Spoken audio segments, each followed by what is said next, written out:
నమస్తే BCN news కి స్వాగతం. నా పేరు నీలిమ. ముందుగా ముఖ్యాంశాలు. తెలుగు జాతి ఆత్మగౌరవానికి ప్రతీక ఎన్టీఆర్ అన్న సీఎం చంద్రబాబు. ఎన్టీఆర్ కు భారతరత్న ఇవ్వాలన్నదే ప్రజలందరి డిమాండ్ అని వ్యాఖ్య.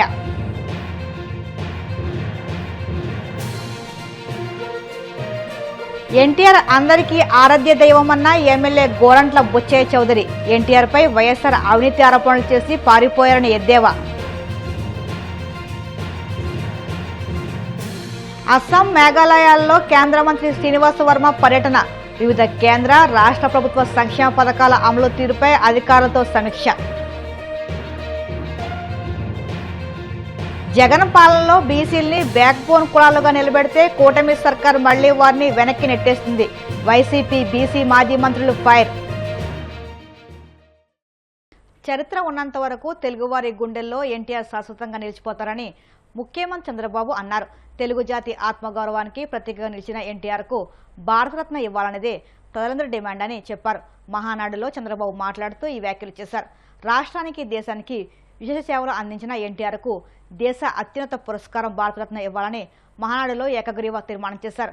సమాజమే దేవాలయం, ప్రజలే దేవుళ్ళు అనేది టీడీపీ సిద్ధాంతమని, ఎన్టీఆర్ ఇచ్చిన ఆ సిద్ధాంతం శాశ్వతంగా కొనసాగుతుందని తెలిపారు. పార్టీ వ్యవస్థాపకులు, తెలుగు పౌరుషం, సినీ రాజకీయ సార్వభౌముడు శ్రీ నందమూరి తారక రామారావు గారి జయంతి. మహానాడు అంటే ప్రజల పండుగ. తెలుగు జాతి మొత్తం ఆరాధించే ఏకైక వ్యక్తి నందమూరి తారక రామారావు గారు. చరిత్ర ఉన్నంత వరకు తెలుగువారి గుండెల్లో శాశ్వతంగా ఉండబోయే వ్యక్తి ఎన్టీఆర్ అని మరొకసారి మీ అందరికీ విజ్ఞప్తి చేస్తున్నాను. ఎన్టీఆర్ జయంతి అంటే తెలుగు జాతికే పండుగ రోజు, ప్రతి ఒక్కరూ స్మరించుకునే రోజు. ఒక సాధారణ ప్రభుత్వ ఉద్యోగిగా ప్రారంభించి సినీ చరిత్రలో ఎదగడం, ప్రజల కోసం పార్టీ పెట్టి ముఖ్యమంత్రి కావడం ఆయనకే సాధ్యమైంది. మళ్ళీ ఇది సాధించాలంటే తిరిగి ఎన్టీఆర్ పుడితే తప్ప ఎవరికీ సాధ్యం కాదని మరొకసారి విజ్ఞప్తి చేస్తున్నా. స్వీయ క్రమశిక్షణ, నీతి, నిజాయితీ, పట్టుదల ఆయన విధానం. పాలు అమ్ముతూ చదువుకున్న, ప్రభుత్వ ఉద్యోగం చేసిన, సినిమాల్లో నటించిన, రాజకీయాల్లోకి వచ్చిన ఆత్మ గౌరవాన్ని, ఆత్మాభిమానాన్ని ఎప్పుడూ వీడలేదు. ఒక సామాన్య రైతు బిడ్డగా పుట్టి 45 సంవత్సరాలు వెండి తెర అంటే మనందరం గుర్తుపెట్టుకోవాలి, ఏ పాత్ర వేసినా అది ఎన్టీఆర్కే చెల్లుతుంది. ఇంకా రాబోయే రోజుల్లో అలాంటి పాత్రలు వేయాలంటే మళ్ళా ఎన్టీఆర్ పుట్టాల తప్ప వేరే వాళ్ళకి అసాధ్యం. 13 సంవత్సరాలు రాజకీయ జీవితం. మనందరం అనుకుంటాం 5 ఏళ్ళు ఇస్తే 5 ఏళ్ళు కూడా మీరందరూ ఆలోచించి ఏం చేశామని అడిగితే తడుముకుంటాం. 13 సంవత్సరాల రాజకీయ జీవితంలో అద్వితీయమైనటువంటి ఒక హిస్టారికల్ చరిత్ర సృష్టించిన వ్యక్తి ఎన్టీఆర్. అందుకే ఎన్టీఆర్ పేరు తలుచుకుంటే చాలు నరాల్లో ఉత్తేజం వస్తుంది, ఆత్మవిశ్వాసం వస్తుంది, పట్టుదల వస్తుంది. ఎవరైనా ఎన్టీఆర్ విగ్రహాన్ని చూసి ఒకసారి సంకల్పం చేస్తే మీకు తిరుగు ఉండదని మరొకసారి మీ అందరికీ విజ్ఞప్తి చేస్తున్నా. దేశ రాజకీయాల్లో అంతటి ఆకర్షణ కలిగిన నాయకుడు ఇప్పటికీ లేడు. ప్రజలపై ప్రేమాభిమానాలు, అవినీతి రాజకీయాలను కడిగి పారాయాలన్న పట్టుదల ఆయన రాజకీయాల్లోకి వచ్చే పరిస్థితి వచ్చింది. ఒక్క సంఘటన గుర్తుపెట్టుకోవాలి. ఆయన మొదటి ఉద్యోగం సబ్ రిజిస్ట్రార్. ఆ రోజు అవినీతిలో, రిజిస్ట్రార్లు అంటే ఇప్పుడు కూడా ప్రాబ్లం ఉంది మనందరికీ, కానీ ఆ రోజు ఒక సబ్ రిజిస్ట్రార్గా ఆయనకు వచ్చిన అనుభవాన్ని గుర్తుపెట్టుకొని ఈ ఉద్యోగం నాకొద్దని ఉద్యోగానికి రాజీనామా చేసి నీతి నిజాయితీగా సినిమాల్లోకి వచ్చాడు. పార్టీ పెట్టి 9 నెలలు ఇంతవరకు చరిత్రలో ఎవరికీ సాధ్యం కాలేదు. 9 నెలల్లో పార్టీ పెట్టి ముఖ్యమంత్రి అయ్యారు. ప్రాంతీయ పార్టీ అయిన తెలుగుదేశం జాతీయ రాజకీయాల్లో కీలక పాత్ర పోషించింది. ప్రధాన ప్రతిపక్షంగా వ్యవహరించింది. గవర్నమెంట్లు ఏర్పాటు చేయడానికి దోహదం చేసింది. ఎన్టీఆర్ అంటే పేదవాడికి భరోసా, రైతుకు నేస్తం, బడుగు బలహీన వర్గాలకు ధైర్యం, యువతకు భవిష్యత్తు, మహిళలకు అండ, కార్మికులకు తెలుగుదేశం పార్టీ ప్రతిష్టాత్మకంగా నిర్వహిస్తున్న మహానాడులో పొలిట్ బ్యూరో సభ్యులు ఎమ్మెల్యే గోరంట్ల బుచ్చయ్య చౌదరి ప్రసంగిస్తూ దివంగత ఎన్టీఆర్కు సంబంధించిన పలు విషయాలను పంచుకున్నారు. ఎన్నో సమస్యలు ఉన్నా నీతివంతమైన పాలన సాగించారని కితాబిచ్చారు. శ్రీశైలం ప్రాజెక్టును సాగునీరు ఇచ్చే విధంగా తెలుగు గంగకు శ్రీకారం చుట్టారని తెలిపారు. అయితే మిగులు జలాల పేరుతో తెలుగు గంగను అడ్డుకునేందుకు వైఎస్ రాజశేఖర రెడ్డి ప్రయత్నం చేశారని ఆరోపించారు. ఎన్టీఆర్పై రాజశేఖర రెడ్డి అవినీతి ఆరోపణలు చేశారని, కానీ కోర్టుకు రాకుండా పారిపోయారని ఎద్దేవా చేశారు. ఎన్టీఆర్ తీసుకొచ్చిన సంక్షేమ పథకాలను దేశం ఆదర్శంగా తీసుకుందని చెప్పారు. ఈరోజు జరుగుతున్న మహానాడుకు ప్రపంచవ్యాప్తంగా, దేశవ్యాప్తంగా, రాష్ట్ర వ్యాప్తంగా పార్టిసిపేట్ చేస్తున్న డెలిగేట్స్ అందరికీ కూడా నా ఉదయ నమస్కారం. ఈరోజు ప్రధానమైన విషయం రామారావు గారికి సంబంధించింది. ఎన్టీ రామారావు గారు ఆర్జే దైవం మనందరికీ కూడా, మాబోటి వ్యక్తులను ఈ రోజున ఈ స్థానంలో ఉండటానికి ప్రధాన కారకులు. ఆయన చలనచిత్ర నటుడిగా ఉన్న రోజుల్లోనే మేమందరం అభిమాన సంఘంగా ఉన్నాం. ఆ రోజుల్లో ఆయన ఎదుర్కొంటున్న సమస్యలు కూడా మేమందరం చూసిన వాళ్ళం. ముందుగా ఎన్టీఆర్ సంఘ సభ్యులకి హింట్ చేసేవారు. నేను కూడా రాజకీయాల్లోకి వద్దామని ఆలోచనలో ఉన్నానని హింట్ చేసేవారు, కానీ ఎప్పుడు వస్తారు ఏమిటని చెప్పేవారు కాదు. కానీ తెలుగువారి ఆత్మగౌరవం దెబ్బతిని మదరాసులుగా పిలువబడుతూ ఏకఛత్రాధిపత్యంగా ఏలుతున్న కాంగ్రెస్ పార్టీ దుశ్చీతి వల్ల వాళ్ళ రాష్ట్రం దెబ్బతింటుంది, తెలుగువారి ఆత్మగౌరవం దెబ్బతింటుందన్న భావంలో మరి 82 మార్చి 29వ తారీఖున ఆదర్శ నగర్ హైదరాబాద్ క్వార్టర్స్లో ప్రకటన చేసినప్పుడు కొద్ది మందితో మొదలైంది, కొన్ని వేల మందికి పోగైంది. ఆ రోజున పెద్ద వాళ్ళు ఎవరో పార్టీకి అండదండలు అందించాలి. పారిశ్రామికవేత్తలు కానీ పెద్ద భూస్వాములు కానీ ఎవరూ లేరు. సామాన్య కార్యకర్తలే రామారావు గారికి అండగా నిలబడ్డారు. సామాన్య రైతు కూలీలు కానీ, డ్రైవర్లు కానీ, ఆటో వాళ్ళు కానీ, రిక్షా వాళ్ళు కానీ వీళ్ళంతా సపోర్ట్ చేశారు. ఆ రోజున పాత డొక్కు చైతన్య రథంతో కార్యక్రమం మొదలైంది. హరికృష్ణ గారి సారథ్యంలో పాత డొక్కు. ఆయన ఎవరైనా పేదవాడు వచ్చి అంబలిస్తే తాగేవాడు. పెద్దవాడు ఇచ్చాడా, విషం ఇచ్చాడా, ఏమిచ్చాడా చూసుకున్నారు కదా. అభిమానంగా ఎవరు ఏం తెచ్చిచ్చినా స్వీకరించేసి పాదయాత్ర చేశారు. 7 నెలల పాటు నిరంతరాయంగా మండు టెండల్లో, తుఫాన్లో కూడా ఆపకుండా ప్రయాణాలు చేశారు. ఆయన అధికారంలో రావడానికి కష్టపడ్డారు. ఆ రోజున చాలామంది అన్నారు కమ్యూనిస్టులు సహకారం కావాలి, వారు లేకపోతే మనం పరిపాలన చేయలేము అని పెద్దలు చెప్పినా కూడా ఆ రోజున కమ్యూనిస్టు ఉద్యమకారులు వేరే రకంగా ఆలోచించడంలో వారు లేకుండానే ఏకంగా అన్ని సీట్లు కూడా పోటీ చేసి విజయం సాధించిన విషయం మీకు తెలుసు. వచ్చిన తర్వాత కూడా కాంగ్రెస్ పార్టీ ఆయన వదల్లా. చలనచిత్ర నటుడిగా మీకు తెలుసు, అనేక ఉన్నత స్థితిలో నుంచి టాప్ మూవీస్ ఆఖరి రోజుల్లో ఆయన షష్టిపూర్తి జరిగే నాటికి టాప్ మూవీస్ అన్నీ కూడా ఆయనయ్యాయి. ఎక్కడ కూడా 300 రోజులు 200 రోజులు ఆడాయి చలనచిత్రాలన్నీ కూడా. బొబ్బిలిపులి, కొండవీటి సింహం, జస్టిస్ చౌదరి లాంటి సినిమాలు, వేటగాడు లాంటి సినిమాలు భారీగా నడిచే రోజుల్లో ఆయన రాజకీయాల్లోకి వచ్చారు.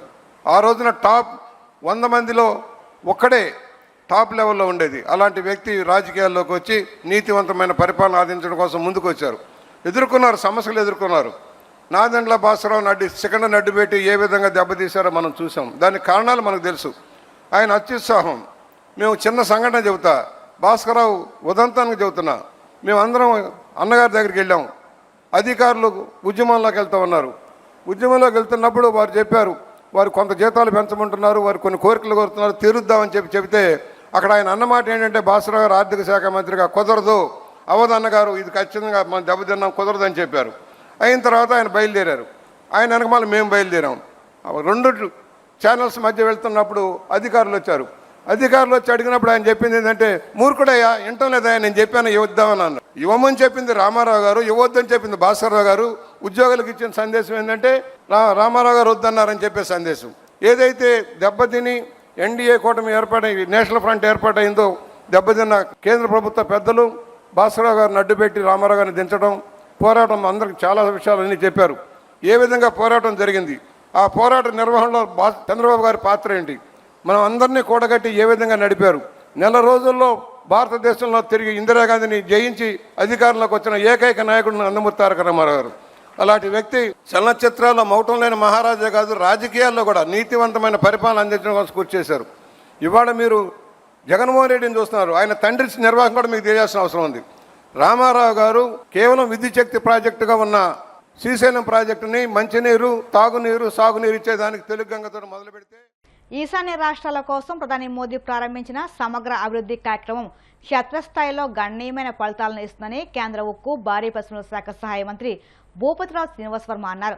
అస్సాం, మేఘాలయాల్లో తన 3 రోజుల పర్యటన సందర్భంగా అస్సాం రాజధాని దిస్పూర్లో జరిగిన బీజేపీ మీట్ అండ్ గ్రీట్ కార్యక్రమంలో మంత్రి పాల్గొన్నారు. ఈ కార్యక్రమంలో కేంద్ర రాష్ట్ర సమన్వయం, అవసరమైన పలు కీలక అభివృద్ధి అంశాలపై చర్చించారు. మేఘాలయ పర్యటనలో భాగంగా వర్మ నైరుతి కాశీ హిల్స్ జిల్లాలో వివిధ ప్రజా సంక్షేమ మౌలిక సదుపాయాల కార్యక్రమాల అమలును సమీక్షించారు. అధికారిక పర్యటనలో భాగంగా మంత్రి మొదట మావకీర్ వాట్లోని సివిల్ ఆసుపత్రి సందర్శించి అక్కడ 20 మంది లబ్ధిదారులకు ఆయుష్మాన్ భారత్ ఆరోగ్య కార్డులను పంపిణీ చేశారు. మంత్రి వాహిజ్ గ్రామంలో జాతీయ గ్రామీణ జీవనోపాధి మిషన్ కింద అమలు చేస్తున్న సహజ వ్యవసాయ కార్యకలాపాలను కూడా తనిఖీ చేశారు.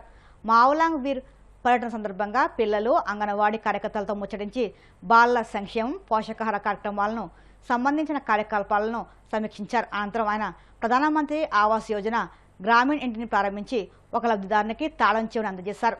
చంద్రబాబు 2 ఏళ్ల పాలనలో బీసీలకు అడుగడుగున అన్యాయం జరుగుతుందని, ఎన్నికలకు ముందు వారిని ఓటు బ్యాంకుగా వాడుకుని అధికారంలోకి వచ్చాక నిండా ముంచారని వైసీపీ బీసీ మాజీ మంత్రులు చెల్లుబోయిన వేణుగోపాలకృష్ణ, విడుదల రజని, జోగి రమేష్, కారుమూరి నాగేశ్వరరావు, మాజీ ఎంపీ బుట్టా రేణుక, పార్టీ నేత కారుమూరి శ్రీనిల్ మండిపడ్డారు. వైఎస్ జగన్ పాలనలో బీసీలని బ్యాక్ బోన్ కోడగా నిలబెడితే ఇప్పుడు కూటమి సర్కార్ మళ్లీ వారిని వెనక్కి నట్టేస్తుందన్నారు. మహానాడులో మాత్రం బీసీల పేరుతో గొప్పలు చెప్పుకుంటున్నారని, బీసీలకు చేసిన సంక్షేమంపై చర్చకు తాము సిద్ధంగా ఉన్నామని సవాల్ విసిరారు. అబద్ధాలకు వేదికగా మహానాడు పెట్టి నేను చేసినటువంటి పనులు అంటే మోసాలు ఎలా చేస్తున్నానని చెప్పేటువంటి ఒక వేదిక ఇవాళ చంద్రబాబు నాయుడు గారి యొక్క ప్రసంగంలో కానీ, లోకేష్ గారి ప్రసంగంలో కానీ చూసినట్లయితే బీసీలు ప్రతిసారి మోసపోయారు.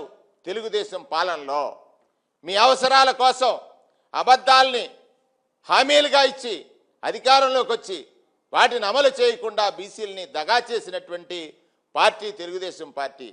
దానికి ఇవాళ కూటమి ఎదురైంది. అందుకే నేను మరొకసారి అడుగుతున్నాను. ఇవాళ ఆంధ్రప్రదేశ్ రాష్ట్రంలో ఉన్న బీసీ సమాజం ఆలోచిస్తూ ఉంది.